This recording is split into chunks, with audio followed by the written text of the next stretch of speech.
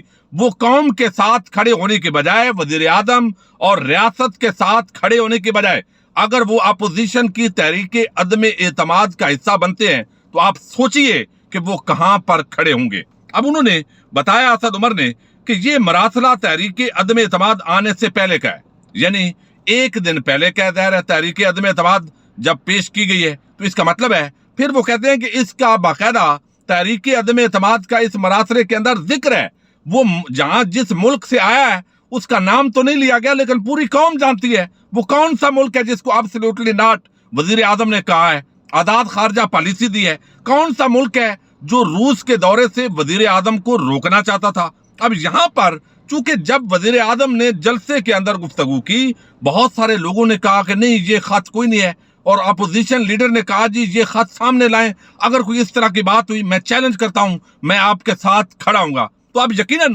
شاید ان کے سامنے بھی یہ خط لایا جائے گا، اور وہ سارے چیزیں بہرحال اب وہ کہتے ہیں کہ اگر ضرورت ہے تو وزیر اعظم یہ دھمکی امیز خط چیف جسٹس آف پاکستان کو دکھانے کے لیے تیار ہیں، چونکہ چیف جسٹس پر سب کا کنسنسس ہو سکتا ہے، وہ ایک بڑے جو عدالت ہے اس کے بڑے رہنما ہیں، اور بلکہ صدر ہیں، چیف جسٹس ہیں، تو ان پر کسی پارٹی بازی کا بھی الزام نہیں ہے، تو ان کو دکھایا جا سکتا ہے۔ لیکن ویسے اگر اس طرح کی چیز لائیں تو یہ اسپیشل سیکرٹ ایکٹ میں آتا ہے، اور پھر قانون اپلائی ہوتا ہے، یقینی طور پر یہ رسک ریاست کے لیے بھی نقصان دہ ثابت ہو سکتا ہے۔ اب وہ کہتے ہیں کہ یہ مراسلہ سول ملٹری قیادت تک محدود ہے، اور کابینہ میں بھی ہر کسی کو اس خط کا علم نہیں ہے۔ اس مراسلے میں براہ راست نواز شریف ملوث ہیں، یعنی نواز شریف انٹرنیشنل اسٹیبلشمنٹ کا ایک کارندہ بن چکا ہے، اور اس نے وہاں پر جو ہے وہ برطانوی یا امریکن یا کچھ ممالک کی مبینہ طور پر جو انٹرنیشنل ایجنسیز ہیں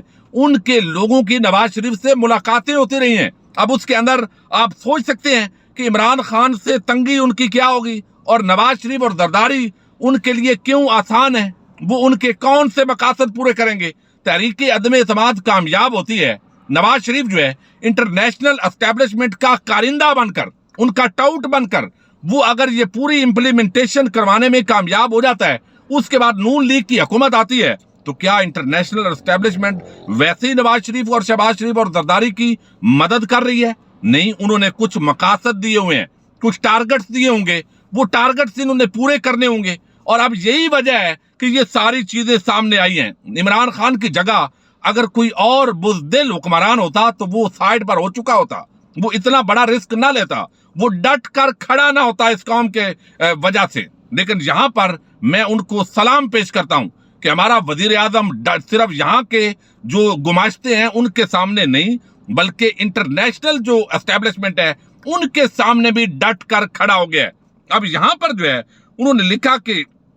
نواز شریف اس کے اندر براہ راست ملوث ہے، مراسلے میں براہ راست عدم اعتماد کا ذکر ہے، مراسلے میں براہ راست پاکستان کی خارجہ پالیسی کا ذکر ہے، مراسلے میں دو ٹوک لکھا ہے کہ عدم اعتماد کی تحریک ناکام ہوئی تو خطرناک نتائج ہوں گے، یعنی ریاست پاکستان اور اس کے اداروں کو بھی دھمکی دی گئی ہے۔ اب کیا خطرناک نتائج ہو سکتے ہیں؟ ایک تو وزیر اعظم عمران خان کے لیے خطرناک نتائج کی دھمکی ہے کہ آپ کی جان جا سکتی ہے، بھٹو ہو، قذافی ہو، صدام حسین ہو، دنیا کے اندر جس حکمران نے بھی ان کو للکارا ہے تو بالآخر ان کو کسی نتیجے پر پہنچایا گیا ہے۔ اور دوسرے خوفناک نتائج ہو سکتے ہیں، آئی ایم ایف ہے، فیٹف ہے، کچھ اور بین الاقوامی ادارے ہیں، ان کے ذریعے پاکستان پر پابندیاں لگوائی جا سکتی ہیں۔ تو یہ دھمکی دی گئی ہے پاکستان کے وزیر اعظم کو، پاکستان کی ریاست کو، پاکستان کے اداروں کو، کہ ہمارے لیے اس وقت سب سے جو ریڑھ ہڈی بنی ہوئی ہے، وہ گلے کے اندر جو پھنسی ہوئی ہے، وہ عمران خان ہے، اس کو راستے سے ہٹاؤ،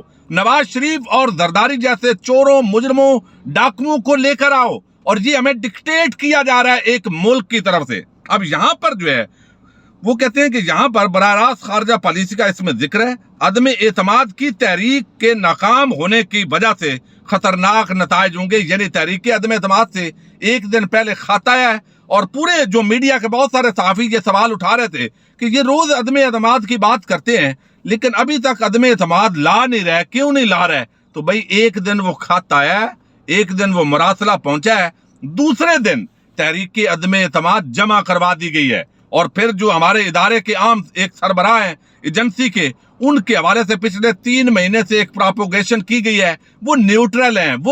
ہیں، زبردست بھائی۔ اگر بین الاقوامی ایجنسیز اس ملک کے حکمران کو ہٹانا چاہتی ہیں تو کیا اس ملک کے اداروں کو نیوٹرل رہنا بنتا ہے؟ یہ تو قوم وہ سوال ہے جس پر ہمیشہ وہ سوال کرتی رہے گی۔ اب اس پورے معاملے کے اندر مراسلے میں براہ راست پاکستان کی خارجہ پالیسی کا ذکر ہوا ہے، عدم اعتماد کی تحریک ناکام ہوئی تو خطرناک نتائج ہوں گے، لہذا بیرونی ہاتھ اور عدم اعتماد کی تحریک آپس میں ملے ہوئے ہیں۔ وفاقی وزیر نے کہا کہ نواز شریف کس کس سے ملتے رہے ہیں، وزیر اعظم جب چاہیں گے اس کی تفصیل بتا دیں گے، جبکہ پی ڈی ایم کی سینئر لیڈرشپ بھی جانتی ہے، یعنی نواز شریف جہاں جن انٹرنیشنل اسٹیبلشمنٹ کے کارندوں کے ساتھ وہ ملاقات کرتے رہے ہیں، پوری تفصیل پرائم منسٹر کے پاس موجود ہے، اور جب ہماری ملاقات ہوئی تھی اس میں بھی وزیر اعظم نے اس حوالے سے اشارہ کیا تھا۔ اب انہوں نے کہا ہے کہ ایم این ایز کی بڑی تعداد یہ نہیں جانتی کہ تحریک عدم اعتماد کے پیچھے کون سے عناصر ہیں۔ حقائق سامنے آنے کے بعد تمام جماعتوں کے اراکین اسمبلی